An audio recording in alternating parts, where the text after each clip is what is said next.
Welcome back to the deep dive. Today we're tackling a really significant topic, feeding and eating disorders. We've gone straight to the source, pulling from a key chapter in Kaplan and Sadock's comprehensive textbook of psychiatry. It's dense stuff. It absolutely is. And look, our goal here is to give you the essential framework because these disorders, they're marked by these persistent disturbances in eating or feeding behaviors, and the impact is profound. Physical health, medical stability, how people function day to day. Yes, psychosocial functioning too. Right. And early identification isn't just important, it's critical. The medical side of things can get dangerous really fast. Exactly. So think of this as your quick start guide. We want to pull out the core psychiatric concepts, those strict diagnostic criteria, the theories behind them, and crucially, the treatment approaches. We want to make it clear and quick to grasp. Okay, so to lay it out, the DSM-5 and the newer DSM-5-TR, they list 6 main diagnoses. You've got anorexia nervosa, or AN, bulimia nervosa, BNN, binge eating disorder, BED, then avoidant restrictive food intake disorder, that's ARFID, and finally pica and rumination disorder. And what about cases that don't quite fit? Yeah. Those fall into 2 broader categories: other specified feeding or eating disorder, OSFED, or unspecified USF, kind of catch-alls. Okay, let's dive into the definitions then, starting with probably the most well-known, anorexia nervosa. What are the 3 core components we absolutely need to know for AM? Okay, 3 key things. First, significantly low body weight. Yeah. And that's judged based on their age, sex, developmental path, physical health context. Not just a number on a scale. Exactly. Fat. Second, this intense fear of gaining weight or becoming fat, or persistent behavior that actively interferes with weight gain even though they're underweight. And the third? And third, this is the really tricky part, a disturbance in the way they experience their body weight or shape, or undue influence of body weight or shape on how they see themselves, their self-worth. That's the psychological piece, isn't it? Where their value as a person gets completely tied up in being thin. Precisely. It's that body image distortion. They might feel overweight even when they're objectively, severely underweight. And often, the source material highlights this, they fail to recognize just how medically serious their low weight is. It's like the illness blinds them to the danger. Now, I know the criteria for AIN have changed a bit.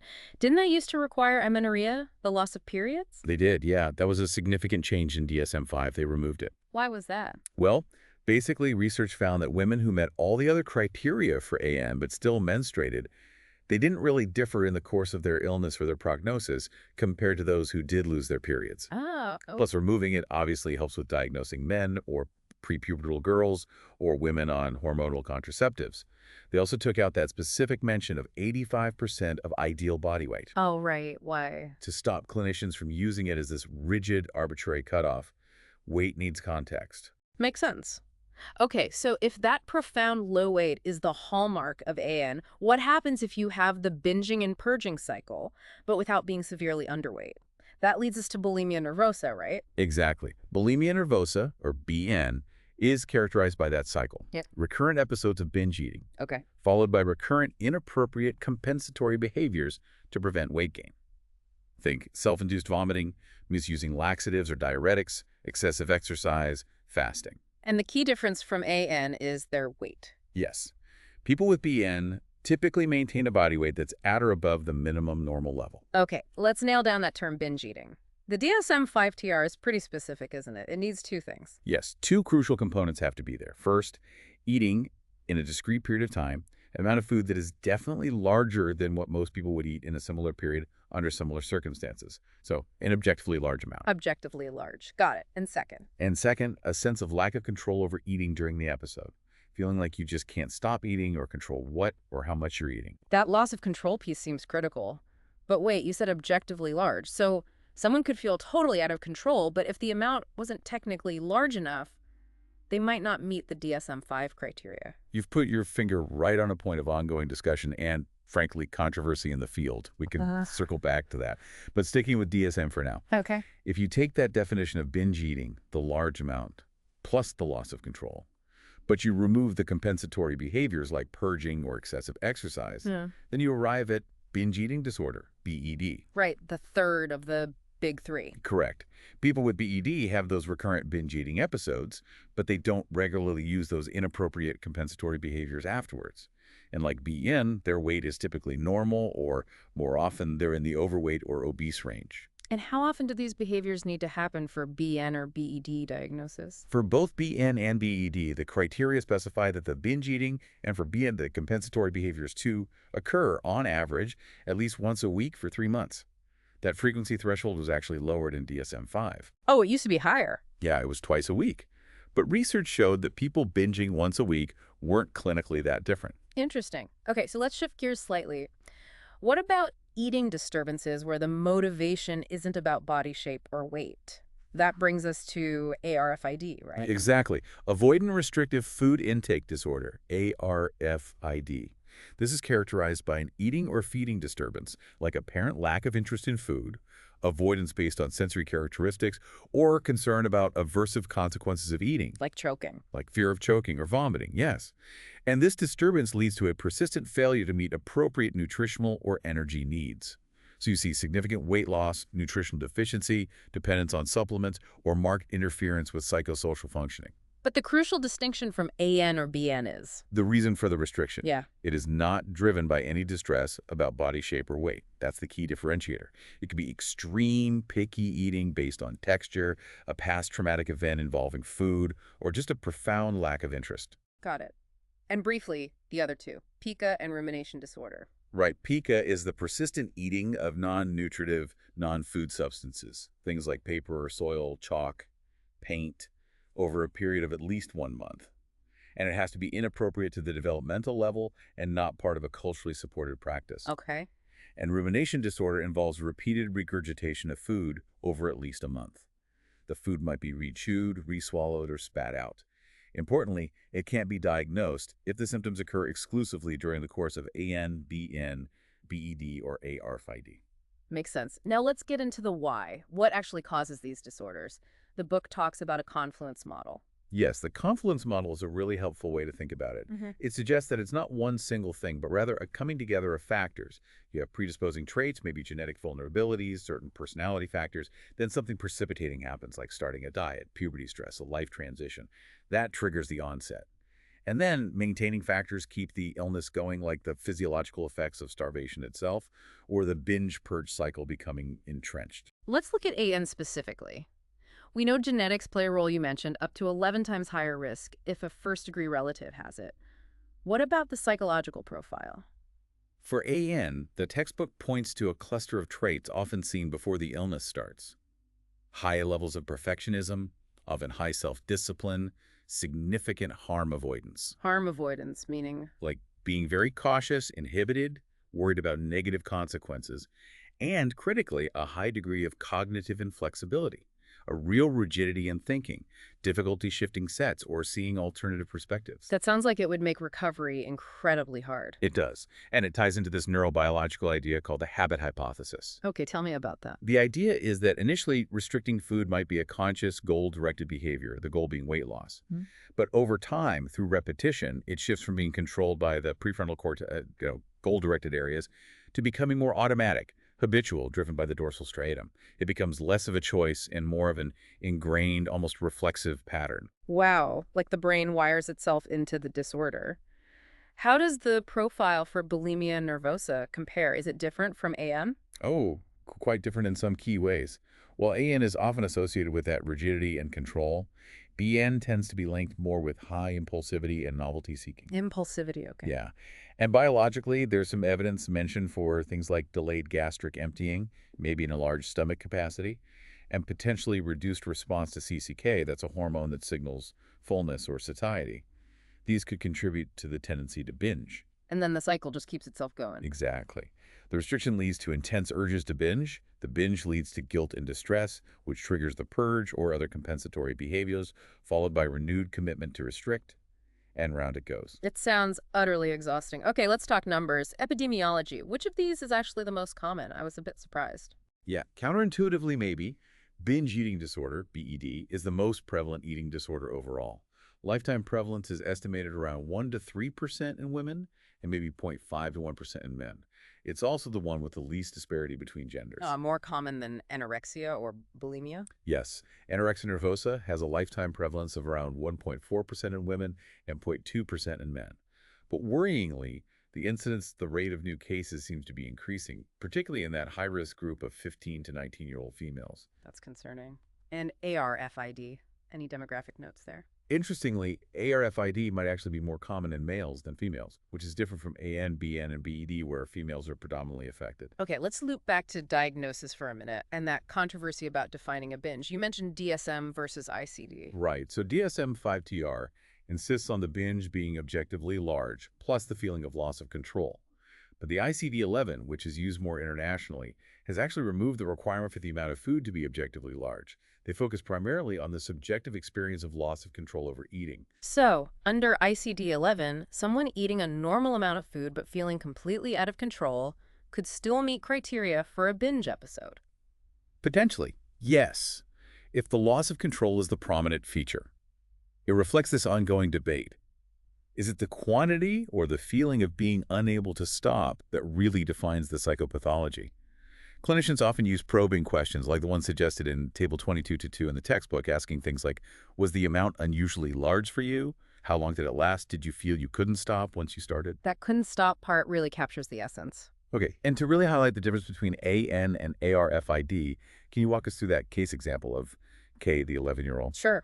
So Kay was an 11-year-old girl presenting with significant weight loss, below the 7th percentile. Her food restrictions started years earlier after an episode where she felt nauseous and vomited. Okay. This led her to develop an intense, persistent fear of vomiting. She became extremely anxious about eating, especially outside the home, worried it would make her sick. Meal times were incredibly stressful. So she was restricting significantly, losing weight. Sounds like AN. But here's the key. When specifically asked about her body image, Kay adamantly denied any concerns about her shape or weight. She didn't want to be thin. In fact, she expressed a strong desire to gain weight and be healthy. Her restriction was purely driven by the fear of the aversive consequence vomiting. That nails the distinction. Low weight isn't enough. For AN, you need that specific drive for thinness or fear of fatness. Okay, let's talk about the physical toll. The medical pathology is serious. Extremely serious. Mortality rates are significantly elevated in AN. The textbook quotes figures up to 6 times higher than the general population, and also elevated in BN, mostly due to medical complications. What are some of the most critical physical consequences we need to watch for in AN? Starvation affects every organ system. You see profound slowing of the heart rate, that's bradycardia, low blood pressure, hypotension, temperature regulation issues, feeling cold. Some develop lanugo, that fine downy hair on the body. Like the body's trying to keep warm. Exactly. And one of the most worrying long-term effects is the loss of bone mineral density. This leads to osteopenia or even osteoporosis. And that bone loss may not be fully reversible even after weight restoration. That's devastating. And for bulimia, what are the immediate dangers there? With BIN, especially involving purging like vomiting or laxative abuse, the biggest acute risk is electrolyte disturbances, particularly hypokalemia, low potassium. And that's dangerous because Potassium is critical for heart function. Low potassium can cause serious, potentially fatal cardiac arrhythmias. It's a medical emergency. You also see gentle enamel erosion from stomach acid, sometimes swollen salivary glands, the parotid glands. Russell's sign, calluses on the knuckles from inducing vomiting, is sometimes seen but not always. So close medical monitoring is non-negotiable. Labs, ECGs. Absolutely essential. Checking electrolytes, kidney function, thyroid function, getting a baseline ECG to look for things like a prolonged QTC interval, which increases arrhythmia risk. Okay, moving towards treatment. It's notoriously challenging for anorexia, partly because the illness is often described as egosyntonic. Can you unpack that term for us? Egosyntonic means that parts of the illness, particularly the restrictive behaviors, the weight loss, the sense of control, are experienced by the person as consistent with their self-image or even as positive achievements. They might feel proud of their discipline. So they don't necessarily want to get better, at least not fully. Exactly. It creates this profound ambivalence about recovery. Part of them might recognize the dangers or the impact on their life, but another part clings to the illness. This makes engaging in treatment incredibly difficult. So faced with that ambivalence, what's the first step in treatment? The immediate primary goal has to be nutritional rehabilitation and weight restoration to get them out of medical danger. This usually happens in a structured setting. Calorie prescriptions traditionally started quite low, maybe 1,500 to 1,800 kcal a day, gradually increasing. But there's emerging evidence, as the chapter notes, that starting higher perhaps around 2,000 kilocalorie, might actually be safer and lead to faster weight gain without increasing risks, aiming for about 2 to 5 pounds per week gain in inpatient settings. But isn't there a risk if you refeed too quickly? Refeeding syndrome? Yes, absolutely. That's a critical concern. Refeeding syndrome is a potentially lethal complication caused by rapid shifts in fluids and electrolytes, especially phosphate, when nutrition is reintroduced after prolonged starvation. It can cause cardiac failure, respiratory failure, seizures. So refeeding must be done carefully with close medical monitoring, especially phosphate levels. Okay. What about psychotherapy for AM? For adolescents, the strongest evidence supports family-based therapy, FBT, often called the Maudsley method. Here, the parents are empowered and supported to take temporary charge of their child's refeeding process at home. So the family becomes part of the treatment team? Very much so. For adults with AM, the evidence is less definitive. Several approaches like specialized forms of CBT, like CBTE, interpersonal psychotherapy, IPT, and acceptance and commitment therapy, ACT, show modest benefits. But no single therapy has emerged as clearly superior for adults yet. And medications. I would have thought antidepressants would be standard, but you mentioned earlier they aren't always effective for AN. That's correct. For patients who are actively underweight with AN, standard antidepressants like SSRIs have generally not been shown to be effective for the core symptoms of AN, meaning aiding weight gain or reducing the eating disorder thoughts. They might help with co-occurring depression or anxiety, but not the AN itself. Is there anything that does help pharmacologically? There is some evidence, mentioned in the chapter, for the atypical antipsychotic olanzapine. It seems to help promote some modest weight gain and maybe reduce obsessional thinking about food and weight, typically used at lower doses like 5 to 10 milligrams per day. But it's not a cure-all and has side effects. Okay. Now let's switch to bulimia and binge eating disorder. Is the treatment approach different? Yes, quite different, especially regarding psychotherapy effectiveness. For bulimia nervosa, cognitive behavioral therapy, CBT, specifically enhanced CBT, CBTE, is considered the gold standard, the first-line treatment. Why is CBT so effective for BN? It's highly structured. It directly targets the cycle. Phase 1 focuses on establishing regular eating patterns and stopping the binge-purge behaviors. Later phases work on identifying triggers, challenging the distorted thoughts about shape and weight, and developing relapse prevention skills. IPT is also effective, but tends to work more slowly than CBT. And medication for BN? Here, SSRIs are effective. Specifically, fluoxetine Prozac is FDA approved and is the medication of choice. Importantly, it's usually needed at a higher dose than typically used for depression, 60 milligrams per day, to effectively reduce binging and purging frequency, even in people who aren't depressed. 60 milligrams, okay, that's important. And any meds to avoid? Yes, a crucial contraindication. The antidepressant bupropion, Wellbutrin, should not be used in patients who purge because it lowers the seizure threshold, and purging itself can cause electrolyte shifts that also increase seizure risk. Good to know. Finally, what about treatment for binge eating disorder? Again, CBT is highly effective for BED, leading to binge abstinence in a significant number of patients, often over 50%. IPT and DBT skills can also be helpful. Does CBT for BED help with weight loss too? That's a key point. While CBT is excellent for stopping the binges, it's generally not effective as a standalone treatment for weight loss. Weight management might require separate or additional interventions. Pharmacologically, the stimulant medication lisdexamfetamine, Vyvanse, is FDA approved for the short-term treatment of moderate to severe BED in adults. Some antidepressants might also help reduce binge frequency. So, just to wrap up the main points, we've covered these 6 distinct syndromes, each needing a tailored approach. We saw how diagnosis really hinges on things like weight status, that key AN versus BN difference, and the motivation behind restriction for ARFID. And etiology is complex, that interplay of genetics, psychology, environment. It's a lot to take in, but understanding that framework is so important. That brings us to the end of this deep dive. Thank you for joining us and navigating this complex chapter with us. We really hope breaking it down like this gives you a clear, usable understanding of these often misunderstood and, as we've heard, medically serious disorders. Absolutely. Now, as always, we want to leave you with a final thought to mull over. Considering the evidence that some physical consequences, like the devastating bone density loss in anorexia nervosa, might not fully reverse even after someone recovers weight, and that some neuropsychological impacts might linger long-term, What does that really tell us about the potentially irreversible physiological costs of these illnesses? And how might fully acknowledging those lasting impacts change how we approach early detection, intervention intensity, and maybe even our definition of full recovery? That's a heavy but crucial question. Something to think about. A warm thank you from the entire Last Minute Lecture team. We'll see you on the next deep dive.